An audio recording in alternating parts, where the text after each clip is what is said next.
What's the meaning of AstroTurf?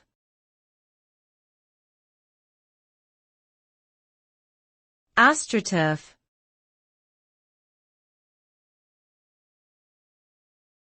AstroTurf.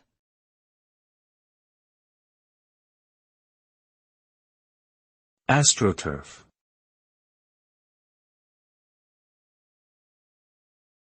AstroTurf.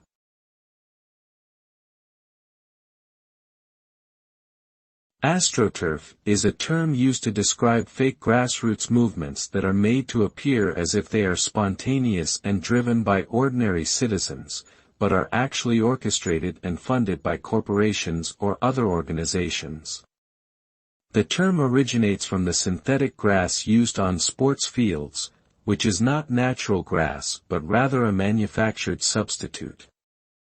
Similarly, AstroTurf campaigns are pseudo-grassroots efforts that are not genuine expressions of public support, but rather artificially created movements designed to serve the interests of those who fund them.